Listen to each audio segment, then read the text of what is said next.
திரு ஜவஹர் அலி, முதல்ல பிரம்மாண்ட கூட்டணி அமைக்கும் அதன் மூலமாக வெற்றி பெறும் அப்படின்னு அதிமுக சொல்லிச்சு. இப்போ இந்த எஸ்ஐஆர் மூலமாக நாங்கள் ஒரு சானிடைஸ் பண்ணியிருக்கோம், ஓட் லிஸ்ட்டை சானிடைஸ் பண்ணியிருக்கோம், திமுகவுடைய கனவு தகர்ந்து விட்டது அப்படின்னு சொல்லிட்டு எடப்பாடி பழனிசாமி அவர்கள் சொல்றாரு.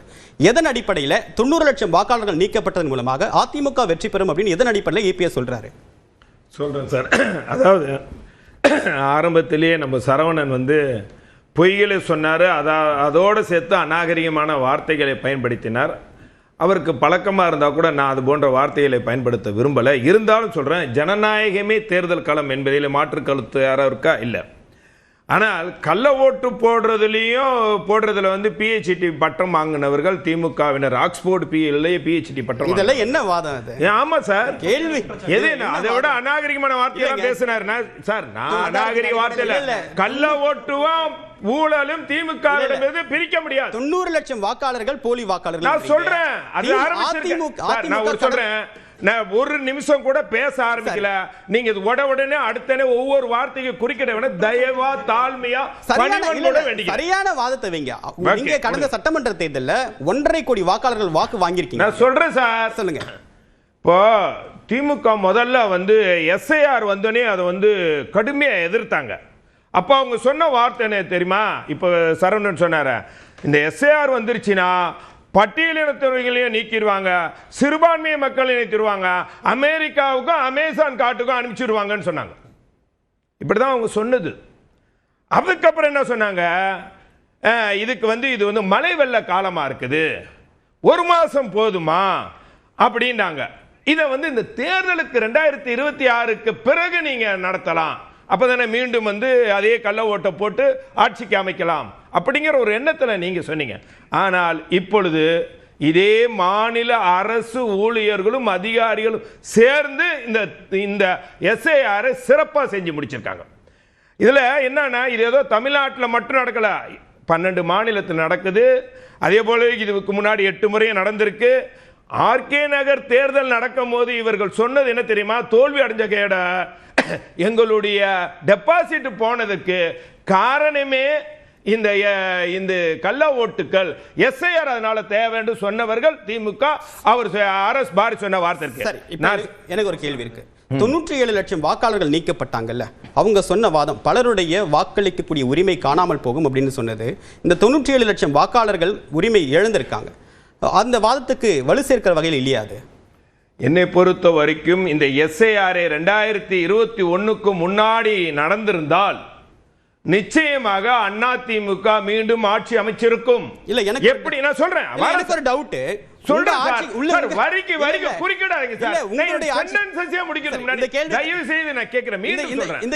சரவணன் சார் பேசுனீங்க, கேட்டீங்க. ஆனா இவ்வளவு எல்லாம் குறிக்கல.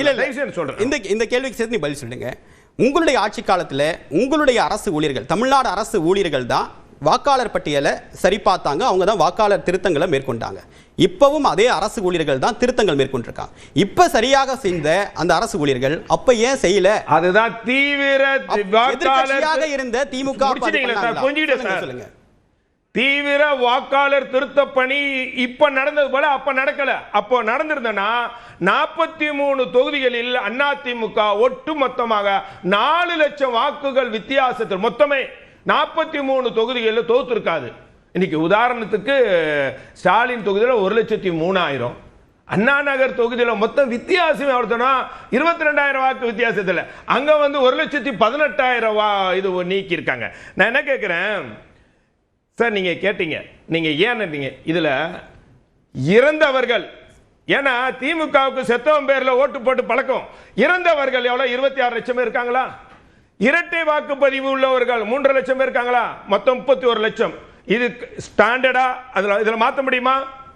மாத்த முடியுமா கேட்கிறேன். இறந்தவர்கள் உறுதி தானே. இரட்டை வாக்கு பதிவு உள்ளவர்கள் 3 லட்சம் பேர் உறுதி தானே. இதுல 31 லட்சம். இந்த 31 லட்சம் எப்படி வந்ததுங்கிறது, நீங்கள் இடம் மாறியவர்கள், நீங்கள் அவர்களுக்கு வாய்ப்பு இருக்கு. அவருக்கு எங்களுடைய பொதுச்செயலாளர் எடப்பாடியார் கூட சொல்லியிருக்காரு, நீங்கள் இடம் மாறியவர்கள் மீண்டும் நீங்க ஃபார்ம் 6 8 கொடுத்து நீங்கள் உங்களுடைய அதற்கு அத்தாட்சியாக ஆதாரை கொடுத்து நீங்கள் இணைத்துக் கொள்ளலாம். நாங்க எங்க அதிமுக காரங்க கூட இடம் மாறியவர்கள் வாக்குகள் போயிருக்கு. திமுக எல்லா கட்சிக்காருக்கும் போயிருக்கும். இடம் மாறியவர்கள் அவங்களுக்கு லிஸ்ட் அவுட் இல்லாம இருந்திருக்கலாம். சேர்த்ததுக்கு பிறகு நீங்கள் எத்தனை வாக்காளர் அப்ப தெளிவு பறஞ்சிடும். அப்போ நீங்க எஸ்ஐஆர் எதிர்க்க வேண்டிய அவசியம் உங்களுக்கு என்ன வந்தது? என்ன காரணத்துக்காக எதிர்த்தீங்க சொல்லுங்க, அதை சொல்லுங்க. என்ன காரணத்துக்காக எதிர்த்தீங்க? நேரம் குறைவா இருக்கு, மத்தவங்க வாய்ப்பு. நான் முடிச்சிடுறேன். இவர்கள் சொல்லணும்னு கேட்டாரு. வெயிட் பண்ணுங்க. இல்ல அடுத்த சொல்லுங்க. ஒரே வரியில சொல்லுங்க. எஸ்ஐஆர் என்பது பாஜக வாக்குகளை திருடி ஆட்சியை பிடிப்பதற்காக பயன்படுத்தப்பட்ட முறை டிவைஸ் பண்ண நாவல் மெத்தட். அதனால அதை எதிர்க்கிறோம். ஆனா இந்த சட்டத்தின்படி அது கண்டிப்பா பண்ணி தான் ஆகுறாங்க. வாக்குகளை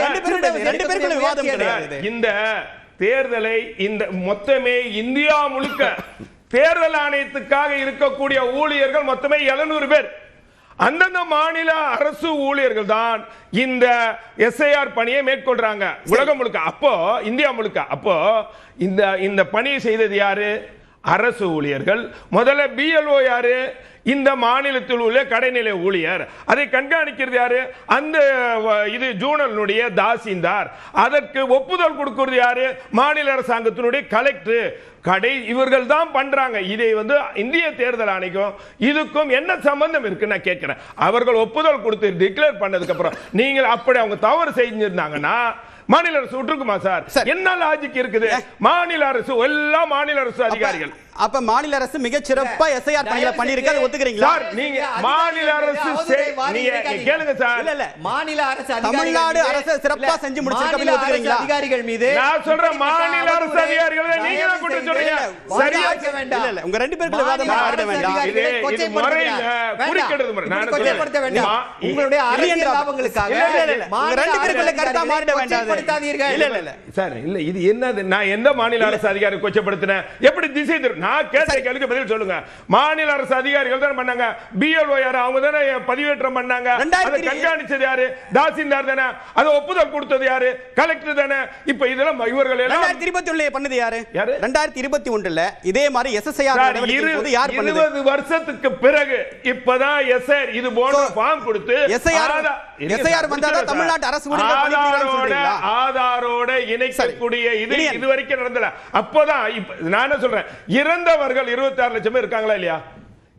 இரட்டை பதிவு உள்ளவங்க. இது யார் சொல்றது? இந்திய தேர்தல் ஆணையம் சொல்றதா? இல்ல இல்ல இந்த கலெக்டர் மாவட்ட கலெக்டர் கொடுத்த லிஸ்ட் அவுட் இது. சரி என்கிட்ட ஒரு கணக்கு இருக்கு. இல்ல இல்ல என்கிட்ட ஒரு கணக்கு இருக்கு. சார் இந்த 66 லட்சம் இருக்காங்களா இவர்கள் பெயரை சேர்த்து கொள்ளலாம். எத்தனை பேர் உண்மையா மாறி இருக்காங்க அவர்கள் ஆதாரை கொடுத்து அத்தாட்சியை கொடுத்து சேர்த்துக்கலாம். இதுல இன்னொரு 25 லட்சம் பேர் சேரலாம்.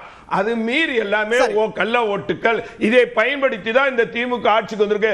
மீண்டும் இந்த கள்ள ஓட்டை பயன்படுத்தி ஆட்சிக்கு வர கட்டுப்படுது. இது 75 அதிமுக ஜெயிச்ச 75 எம்எல்ஏக்களுக்கு கள்ள ஓட்டு விழுந்திருக்காதா அப்படின்ற கேள்வி அவங்க வைக்க. சார் நான் சொல்றது 21க்கு அப்புறம் நீங்க யாரு? இது 21ல இருந்து 4 வருஷம் யார் ஆட்சி செய்தது? இந்த காலகட்டம் தான் முக்கியம். சரி 25 இந்த 4 வருஷ காலகட்டம் தான் கள்ள ஓட்டு சேர்ப்பதற்கு இவர்கள் பயன்படுத்திக் கொண்டது.